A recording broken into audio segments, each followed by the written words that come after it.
être esclave des dettes. C'est plus que la prison. Laissez-moi m'en aller, arriver à ma destinée après. Africa, Africa, Africa, attends ma liberté. Africa. Bonjour à tous et bienvenue à ce nouveau numéro de l'émission Initiative et Développement. Comme vous l'avez remarqué, fidèles téléspectateurs, nous avons changé de cadre. Pourquoi? Parce que Initiative et Développement, c'est un temps d'arrêt à ce que vous êtes et ce que vous faites. Nous vous disons chaque fois que nous pouvons venir vers chez vous pour montrer au monde entier de quoi vous êtes capable dans vos différentes structures, comment vous contribuez au développement de la République démocratique du Congo, quels sont les projets que vous managez afin de montrer au monde entier les bienfaits de ce que vous êtes et ce que vous faites. Voilà pourquoi aujourd'hui nous nous sommes déplacés jusqu'ici à la 14e rue Lumété, quartier industriel. Nous sommes au garage AT Group, Arnold Technology Group, de M. Arnold Pombo, qui est un jeune entrepreneur. Il a initié un bon projet des garages automobiles. Avec lui, nous allons parler des différents services qu'il livre auprès de ses clients et aussi l'encadrement des jeunes, parce qu'il s'est donné pour mission d'encadrer les jeunes gens afin de connaître les métiers. Il n'y a pas de sous-métiers, dit-on, il n'y a que des autres gens. Voilà pourquoi nous voulons valoriser le travail des Congolais qui se débrouillent pas mal pour apporter leur petite pierre à la construction de la République démocratique du Congo, plus précisément à Kinshasa. Bonjour, monsieur Arnaud. Bonjour, madame la journaliste. Vous allez bien, sinon? Nous allons bien. D'accord. Alors, nous sommes chez vous. Pour commencer, nous voulons savoir quels sont les différents services que vous offrez auprès de vos différents clients et potentiels clients. Merci pour la question. Nous sommes le garage AT Group, comme vous l'avez annoncé dès le départ. Un garage qui est basé à Lumété, 14e rue industrielle. Nous offrons plusieurs services tels que la réparation, la maintenance, l'entretien, la tôlerie, la peinture. Nous avons aussi le service de diagnostic, reprogrammation des clés et reprogrammation des calculateurs. Nous avons aussi un service qu'on appelle un service porte-à-porte, la mécanique à domicile, donc le système de dépannage à domicile. Un client qui n'a pas assez de temps pour passer au garage, il suffit juste de nous appeler. On peut dépêcher un technicien vers le client pour que nous puissions lui donner ou lui livrer les services minimum, par exemple l'entretien ou un dépannage rapide. Mais si ça demande un grand travail, nous ramenons les véhicules au garage pour une grande prise en charge. Ok. Donc, ça fait combien de temps que vous avez ces garages? Depuis que je suis ici à la 14e rue, nous sommes en train de débuter la deuxième année. J'ai déjà une année, je venais de fêter une année, c'était au mois de septembre, que nous avons une année depuis que nous sommes ici. Mais depuis que le garage AT Group existe, ça fait déjà 5 ans passés. Okay. Donc ça, c'est notre 6e année. Okay. Nous avons débuté dans l'informel. On est en train de nous battre pour que nous puissions nous démarquer et puis passer à devenir comme concessionnaire automobile. Okay. Ouais. Aujourd'hui, on peut dire de vous que vous êtes formel. Vous avez formalisé vos activités et tout? Oui, oui. Le garage c'est un garage professionnel. Nous avons tous les documents. Nous avons presque finalisé le processus de création de notre société. Okay. Nous sommes enregistrés sur la registre des commerces. Nous avons l'identification nationale. Nous payons l'impôt. Nous payons toutes les taxes que l'État demande, l'environnement. Et d'ailleurs, c'est parmi les choses qui nous freinent un peu. Il y a beaucoup de frais, taxes et tout qu'on sort là. Mais au moins, nous sommes réglo avec l'État. Nous n'avons pas de problème avec l'État. Donc, nous sommes une entreprise bien enregistrée et légalement reconnue par l'État. Guichet unique, création d'entreprise, vous bénéficiez trop. Hein? On voit que le garage AT Group est dans les normes et contribue au développement économique de notre pays. Exactement. Alors, vous venez de dire que vous êtes en ordre, vous avez formalisé votre structure, les garages et tout. mais il y a un couac, les taux, les taxes, est un peu plus élevé quand même. Alors si on vous demandait aujourd'hui de parler à une autorité des tutelles qui peut au moins apporter une aide par rapport à ce que vous faites, quel serait votre message par rapport au fonctionnement de votre garage? Merci madame pour cette question. J'aimerais dire ceci à nos autorités. Vous savez, les États-Unis et États-Unis aujourd'hui, c'est grâce aux entrepreneurs. Partout dans le monde, les jeunes entrepreneurs ou les entrepreneurs, bref, je peux dire en général, ce sont les personnes qui contribuent principalement à l'économie du pays. Vous savez, la RDC est en train de traverser plusieurs situations compliquées, surtout les jeunes, parlant de l'insécurité. Il y a les jeunes qui n'ont pas le travail. Il y a les jeunes qui sont en train de souffrir. Ils ne savent pas comment trouver quelque chose ou trouver l'argent qui pouvait les aider à subvenir par rapport à leurs besoins. Alors, s'il y a par exemple un jeune qui prend l'initiative d'encadrer d'autres jeunes, créer de l'emploi pour les autres jeunes, ce sont des jeunes qu'il faut encourager. Mais ce que nous avons constaté, le gouvernement congolais, à travers les régies financiers, n'aide pas les jeunes, par exemple, à évoluer. Je vais soulever un exemple, madame. Moi, je suis un garage. Le nombre de véhicules que je reçois ici ne me permet pas d'avoir, par exemple, un grand revenu. Et vous allez voir que les taxes de l'État qui viennent la fin du mois dépassent même ce que moi, je peux gagner. Vous voulez que je puisse revenir et rentrer à la maison, devenir Koulouna, ou bien remettre tous ces jeunes que je suis en train d'encadrer, Bazon Anandaku, comme ça, ils vont devenir des petits bandits, des petits voyous, des personnes qui vont peut-être commencer à menacer même les autorités encore, ou bien vous voulez m'encourager à continuer à entreprendre et encadrer encore plusieurs d'autres jeunes. Donc dans ce côté-là, le gouvernement n'aide pas les jeunes. Il y a trop de taxes, il y a beaucoup de choses. Il y a des amis avec qui nous avons étudié à l'étranger et ils sont rentrés dans leur pays respectifs. Aujourd'hui, ils sont en train de s'épanouir. Pourquoi? Parce que le gouvernement, l'État est en train de les encadrer, de les accompagner pour que leur business puisse aller de l'avant. Mais moi, je suis rentré chez moi. Je pouvais bien me décider de rester là où je suis allé étudier. Parce qu'ils m'ont proposé un emploi. Moi, j'ai dit non, je suis un entrepreneur. Un ingénieur, c'est un créateur d'emploi. Ce n'est pas un demandeur d'emploi. Je dois rentrer chez moi, essayer un peu de partager le savoir-faire que j'ai acquis de l'autre côté et venir donner aussi aux jeunes qui sont ici pour qu'ils deviennent aussi des professionnels ou des personnes importantes demain. Mais c'est que je constate que l'État ne nous encourage pas. Il y a aussi l'accès au financement et l'accès au marché. Nous avons besoin des marchés pour que nous puissions avancer. Quand on n'a pas de clients, le garage ne sait pas fonctionner. Nous sommes comme un hôpital. S'il n'y a pas de patients, le médecin ne sait pas traiter et il n'y a rien. Donc, on a besoin des marchés. Et qui est le premier fournisseur des marchés? C'est l'État.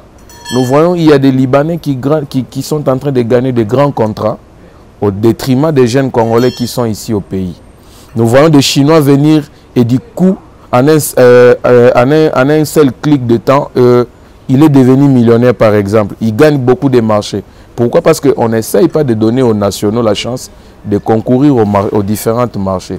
Ça aussi, c'est un aspect que le gouvernement ou l'État congolais est en train de ne pas vouloir favoriser les jeunes à aller de l'avant. Donc, je peux me résumer en disant que l'État doit nous aider à alléger les taxes, à exonérer certaines choses et de diminuer par exemple les impôts pour les jeunes entrepreneurs.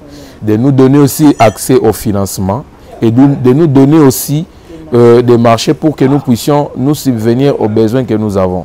Donc, ce sont ces genres de recommandations ou de demandes que je peux faire aux autorités. Je sais que le chef de l'État lui-même, il est en train de prôner sur l'entrepreneuriat des jeunes. Nous voyons le DG Miguel de la RSP, il est en train de donner aussi plusieurs marchés de sous-traitance aux nationaux.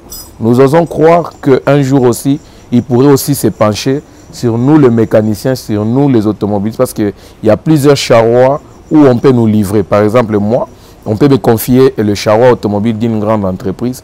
Avec les équipements que j'ai, l'espace que j'ai ici, je suis en mesure de traiter avec des grandes charrois. Et des ministères peuvent aussi m'offrir des marchés je suis en mesure de le faire. Mais quand je n'ai pas de marché, je ne sais pas encadrer les jeunes. Quand je n'ai pas de marché, je ne sais pas aussi subvenir aux différents besoins. Parce qu'ici, il y a plusieurs familles qui viennent et qui se retrouvent ici.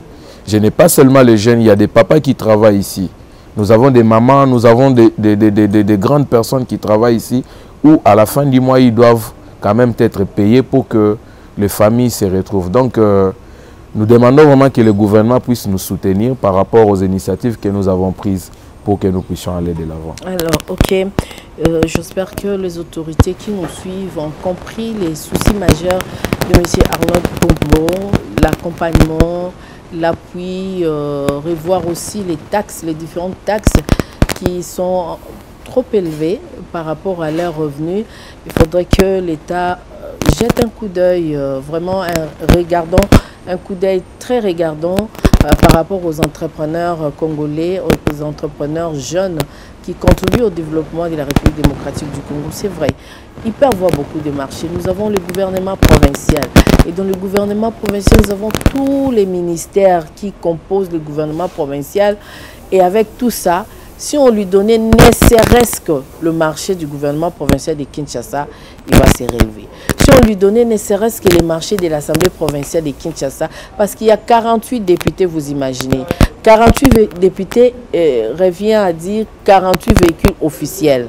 Vous voyez, ça comptait les cortèges. Alors si on lui attribuait ne serait-ce que ce genre de marché, nous avons les entreprises quinoises ici, nous avons Transkin, nous avons Transco, notre entreprise congolaise des transports.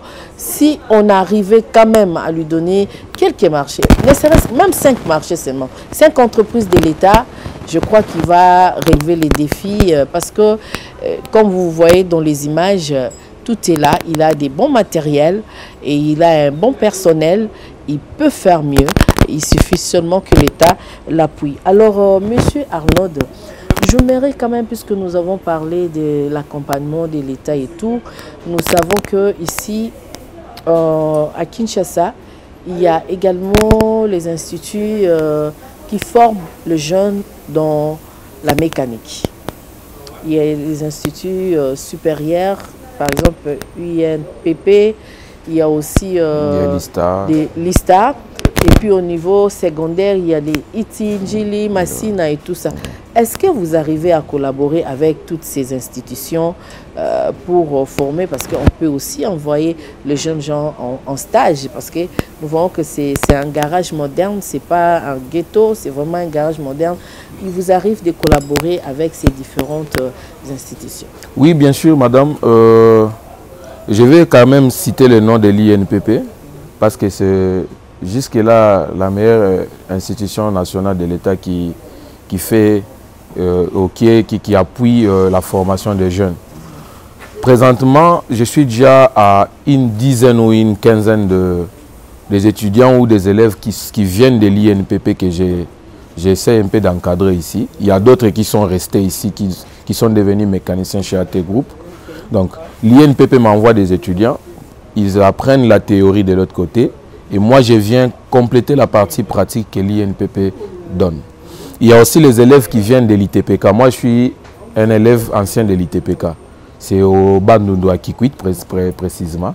L'ITPK m'envoie chaque année des étudiants ou des élèves qui sont en 5e, qui passent en 6e des humanités pour que je puisse les former, essayer un peu de jauger les niveaux techniques qu'ils ont appris théoriquement à l'école et d'essayer un peu d'assimiler la théorie à la pratique. Donc, il y a aussi d'autres écoles que j'encouragerais de venir ou de nous envoyer les élèves ou les étudiants. Il y a d'ailleurs 2 étudiants de l'ISTA qui sont en train de travailler de l'autre côté. Ils sont en train de passer leur stage académique au sein de l'entreprise. Et j'allais aussi en profiter pour cette occasion ou pour la question que vous m'avez posée. L'école où j'ai réussi la formation à l'étranger, j'ai fait les écoles Bosch. Okay. J'étais en Turquie, je suis allé en Tunisie et dans d'autres écoles du Maghreb. Mais précisément là où je me suis basé, c'était en Tunisie. Il y a la STC, Spider Training Center. Okay. Cette école s'est engagée à me former comme informateur technique. Okay. Aujourd'hui, je suis en mesure de dispatcher, de donner les cours et d'encadrer plusieurs jeunes.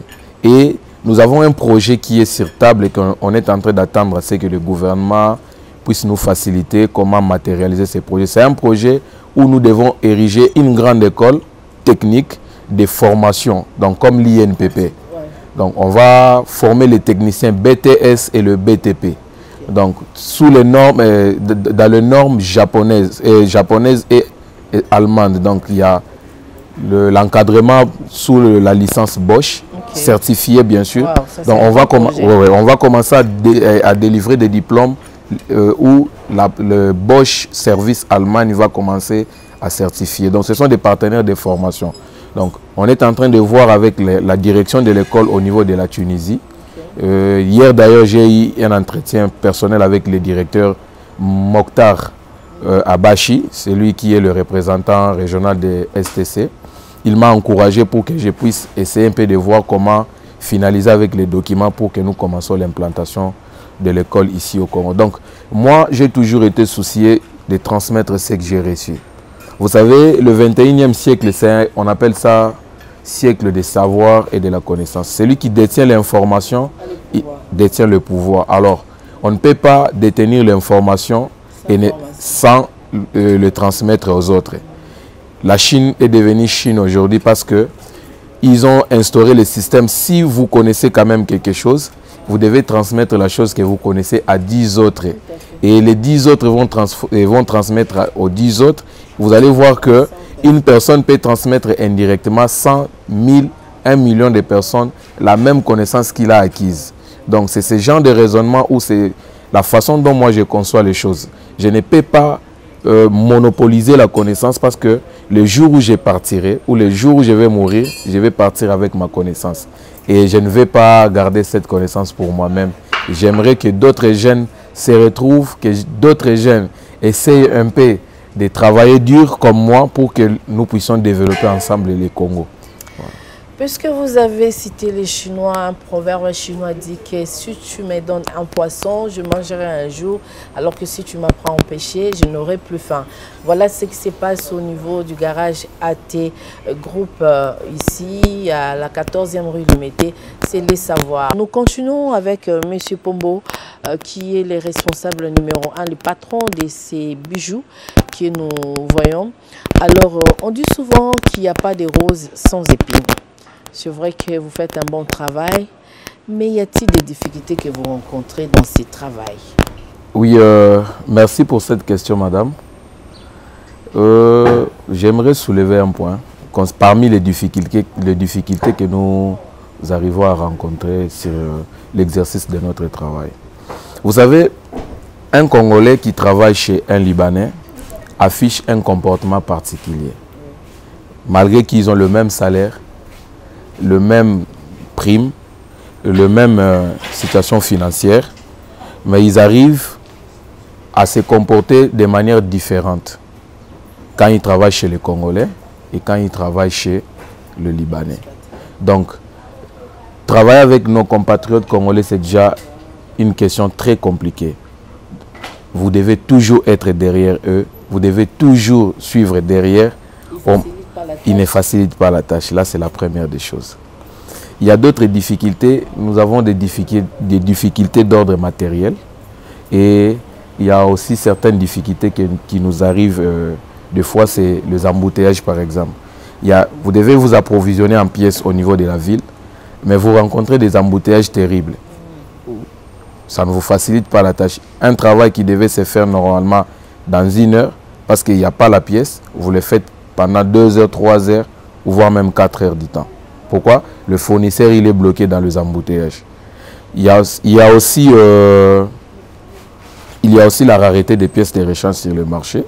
Par exemple, j'ai une Hyundai Tucson 2023 où on a un problème de boîte de vitesse. Ça fait au moins 2 mois ou 3 mois déjà que nous ne savons pas trouver la boîte localement. On doit commander la boîte. Et lorsqu'on passe des commandes, des fois, vous passez une mauvaise commande, il y a 5 000 $, 3 000 $ qui part, qui se volatilise. Vous voyez? Donc, sur les plateformes de commandes en ligne, ils ne remboursent pas. Mais si on avait des fournisseurs sur place, où on pouvait facilement trouver des pièces, l'exercice de notre travail allait être très facile et allégé. Il y a aussi le facteur organisationnel. Vous voyez, travailler sous les hangars ici est différent de travailler à Lerny. Il y a la pluie par exemple. Quand il pleut, on ne sait pas travailler là-bas. Donc on ne peut que travailler ici. Mais il y a d'autres travaux qui sont de l'autre côté où on peut travailler. Donc si on avait par exemple suffisamment de moyens, je pouvais faire cet hangar ici jusqu'au fond là-bas.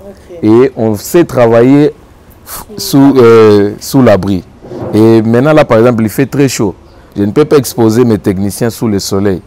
Quand ils travaillent sous le soleil, il y a beaucoup de risques qu'ils puissent contracter certaines maladies. Vous voyez, on a plusieurs difficultés.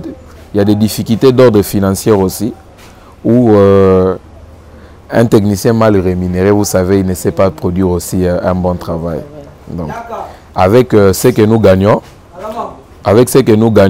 on ne sait pas, par exemple, payer 5 000 ou bien un grand salaire aux techniciens, tout ça. Donc, ce sont des difficultés aussi que nous avons, où on est en train de voir comment essayer un peu d'améliorer. Donc, il y a pas mal de difficultés, mais j'ai essayé un peu d'énumérer deux, trois. Par rapport à ça, je vois les soleils, je vois qu'il fait très chaud. Il n'y a pas des badges, il n'y a pas l'hangar de l'autre côté, mais il y a des véhicules de vos clients. Ouais. Au cas où vous rencontrez par exemple un incident, Neka et Vandi Bongo, vitre panzai, parce que ça peut arriver. Ouais. C'est déjà arrivé à plusieurs. Alors, comment vous arrivez à gérer tout ça? Oui, il y a des clients qui sont compréhensifs. Mais la première des choses, je devais souligner ceci. Nous sommes un garage professionnel. Donc, un garage professionnel, ça veut dire respecter les normes. Donc, on ne peut pas remettre un véhicule qui n'est pas en état à un client. Par exemple, quand il est venu avec le véhicule où le pare-brise avant était en bon état. Et le jour de remettre le véhicule, vous remettez le véhicule où le pare-brise n'est pas en bon état. C'est inconcevable. Donc nous faisons de notre mieux la façon dont on a reçu le véhicule pour que nous puissions livrer le véhicule. Par là, je vais soulever un exemple. Il y a un véhicule qui était venu où il fallait remplacer le bourrage de la boîte de vitesse. Mais il s'est arrivé que lors du remplacement du bourrage, la boîte de vitesse là, nécessite assez qu'on puisse débrancher la batterie pour changer le bourrage. On a remplacé le bourrage conformément et on a démarré le véhicule ne savait plus faire la marche arrière. Ça a endommagé quelque chose. Voilà. Non, la mémoire avait subi le choc. Alors, il fallait remédier à ces problèmes. Le client, lui, quand il était venu avec son véhicule, ça faisait le marche arrière. Donc, vous avez remplacé le bourrage, mais le véhicule ne sait plus faire le marche arrière. Et cette boîte coûtait 1 500 $. Le garage a payé la boîte de vitesse pour les clients. Parce que chez nous, on appelle ça, nous aimons entretenir une bonne relation avec les clients. Parce que quand le client est satisfait, c'est une publicité. Quand le client n'est pas satisfait, on n'est pas censé avoir un autre client. Donc, nous protégeons la dignité du garage, nous protégeons ce qu'on appelle la réputation exactement. Nous jouons beaucoup plus sur la réputation de notre garage. On ne veut pas que le garage puisse perdre la réputation. Nous pouvons dépenser, perdre, mais que les clients soient satisfaits. Donc, c'est le principe chez nous. Monsieur Pombo a combien de personnel? Actuellement, je suis dans la main-d'œuvre que nous avons ici, nous sommes au moins 12 personnes. Okay. Sans compter les personnes indirectes. Parce qu'il arrive des fois où nous faisons aussi la sous-traitance avec d'autres personnes externes. Lorsqu'il y a par exemple des débordements, on fait recours aux personnes externes pour que nous puissions facilement finir le travail des clients et les livrer à temps comme nous avons pris l'engagement. Mais actuellement, les gens qui sont comme techniciens au sein de notre garage, nous avons au moins 12 techniciens. Okay. Et nous avons des tauliers, nous avons des peintres, nous avons des électroniciens, nous avons un électricien. On a pas mal de personnes au sein de l'entreprise. 5 ans de travail, c'est pas peu. Une année, vous avez célébré ici. Quels sont les bons souvenirs que vous gardez de ce travail noble? Les bons souvenirs sont, moi par exemple, en tant que jeune entrepreneur, mon souhait a toujours été, ou ma satisfaction a toujours été, le fait de travailler tous les jours.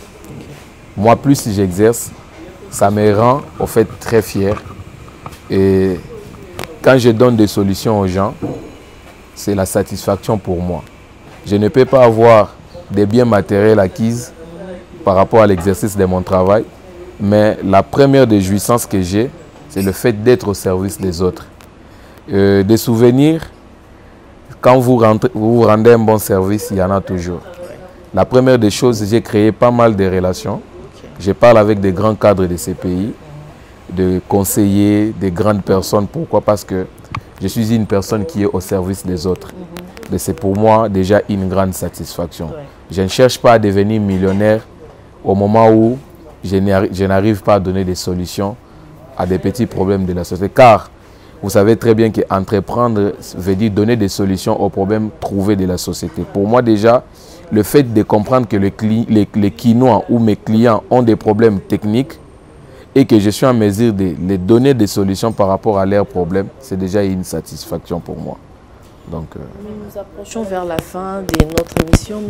Monsieur Pombo, outre la formation avec la collaboration avec Bosch, est-ce que vous avez d'autres projets, des perspectives d'ici 2025? Oui, madame, nous avons d'ailleurs plusieurs projets. Malgré l'avènement qui venait de se passer, je venais de perdre la grande partie de mes pièces de rechange que j'avais récemment achetées à Dubaï. Ce n'est pas arrivé. Il y a eu des petits couacs. Donc, parmi les projets que nous avons ou les perspectives à venir, nous aimerions avoir un grand magasin pour la fourniture des pièces de rechange. Et ces garages, normalement pour moi, je ne suis que à 20% de ce que j'ai besoin que ça puisse être. Je suis en train de penser, malgré tout ce que nous sommes, ce n'est que 20% de ce que j'ai. Voilà.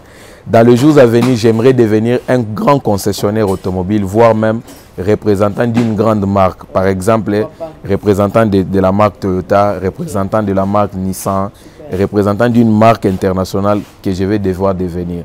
Donc je suis en train de travailler dur, je ne croise pas les mains.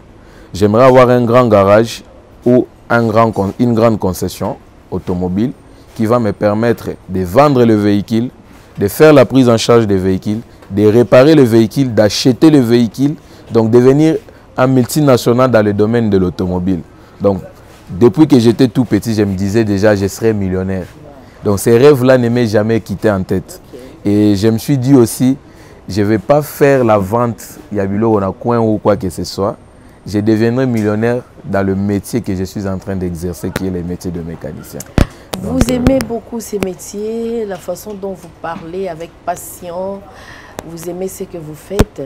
Alors aux parents ou à toutes les personnes qui pensent que le métier du mécanicien, c'est un métier délirant, c'est un métier qui n'est pas noble, c'est un métier négligent, qui pensent que ce qui moi la mécanique c'est kaza zoba, moi tant à côté bien au yazo supposé wanezate, qui ne donne pas de la valeur à la mécanique, alors que vous êtes là, responsable aujourd'hui.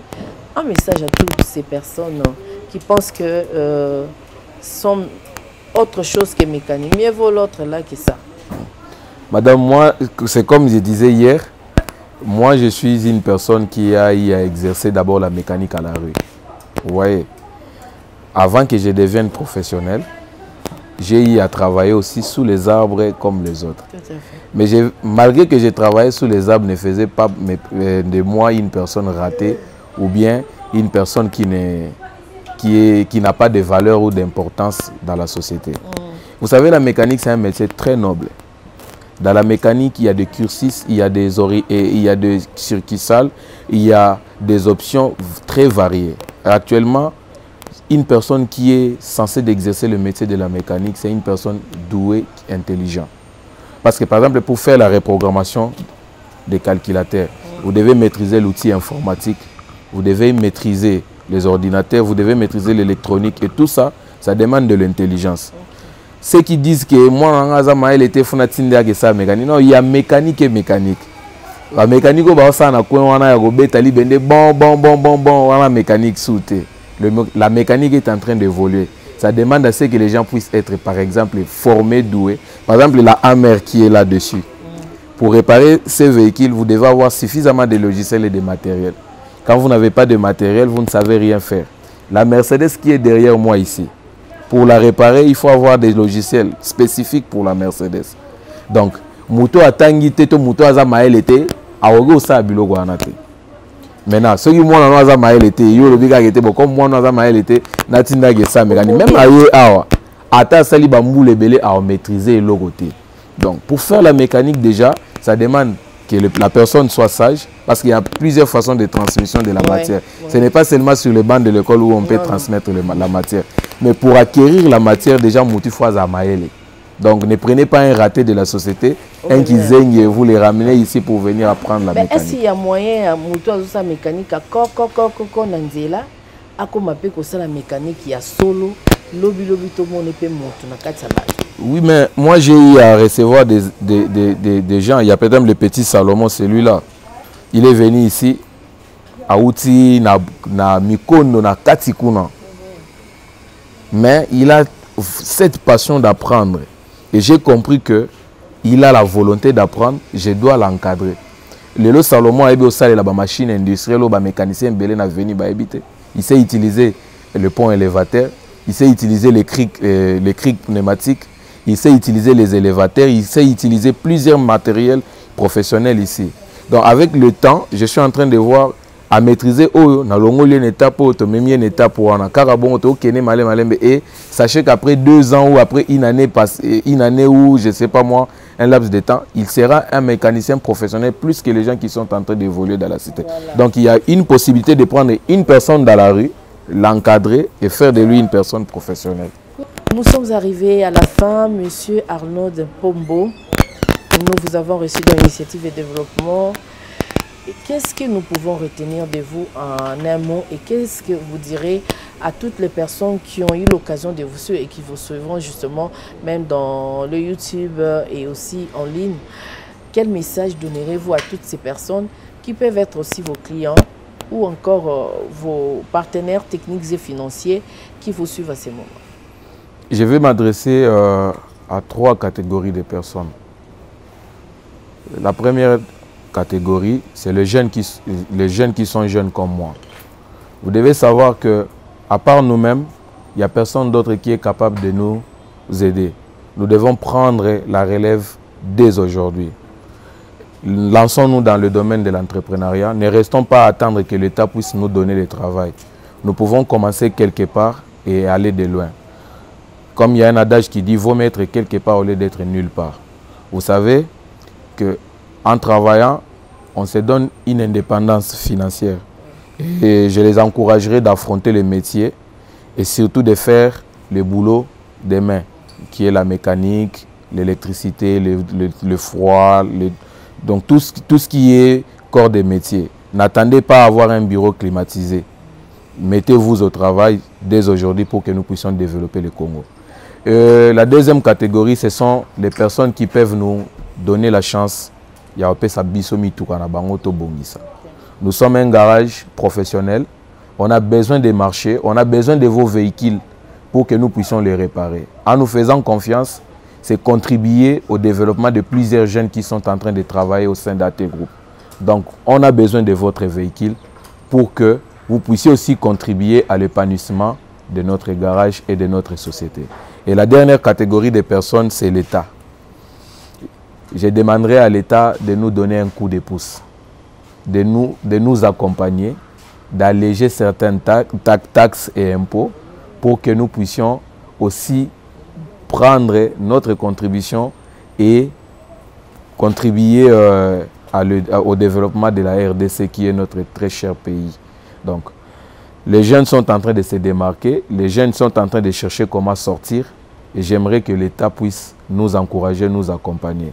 Si aujourd'hui on nous donnait un financement, sachez que ce que vous avez vu pourrait être encore x2, x3, x4 et ça sera une fierté pour l'État et pour notre pays. Merci beaucoup, merci Monsieur Arnold Pombo, c'était vraiment super, nous vous encourageons et espérons revenir encore pour une seconde fois pour voir comment cet espace sera devenu après quelques mois. Alors, merci à vous. Merci aussi à vous qui nous avez suivis. Vous avez compris les soucis majeurs de M. Pombo et faites-lui confiance. Venez avec vos véhicules. Vous ne serez pas déçus. Voilà. Pour les autorités, l'amélioration des climats des affaires, ce n'est pas seulement avec les entreprises étrangères. Ce n'est pas seulement avec les entités étrangères. Ce n'est pas seulement avec les autres pays. C'est aussi avec les nationaux, avec les entrepreneurs congolais qui se débrouillent pas mal pour contribuer au développement économique de notre pays, tel le cas de Garage AT Group qui est ici à la 14e rue Lumété. Alors nous avons terminé. Merci beaucoup à Ben Limbois qui nous a aidés, qui était notre trait d'union pour réaliser cette émission. Laetitia Maluta qui était au four au moulin. Bertino Mayaya, je ne t'oublie pas non plus. Et grand merci à notre responsable production, le chef Blaise Lunda, qui a confiance en nous et espère que nous allons produire un bon travail. Merci à vous de nous avoir suivis. La rediffusion de cette émission, c'est les jeudis à 14h30. Merci également à Minos Bindanda qui nous suit affectueusement pour contribuer également à la fierté de cette production. Merci, on se retrouve le dimanche prochain.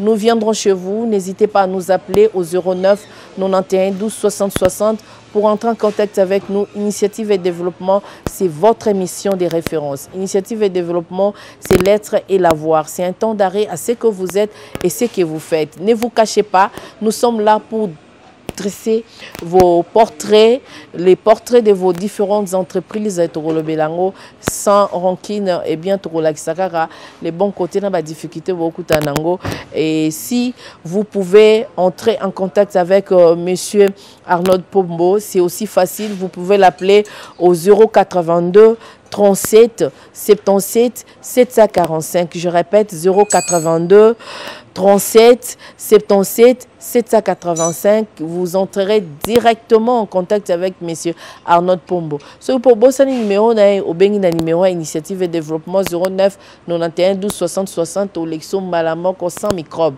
Ok, kuna oza satisfait. Si vous pouvez ba numéro, oyeka Lumumba boulevard Lumumba, tina 14e rue Lumété, Nangambu industriel, petit boulevard, au côté au Monaka garage, za portail à blé, garage ya messier. Arnold Pombo et Bakoma Pewana AT Group, donc aux a décidé en diagonale na station log, hein, moi pembe noana au bunga tia garage à mon néné. Au CP là. On a un problème à froid, on a un problème à boy, au vitesse, au moteur, au batapi na ngazo sa sokinde. Joint de kilas nyonso yara. To comment ba mécanicien ya bilan. Mais yara awa ozo musala kitoko et au sala bien. Merci, on se retrouve le dimanche prochain avec un autre numéro, certainement une autre découverte. Au revoir. Africa.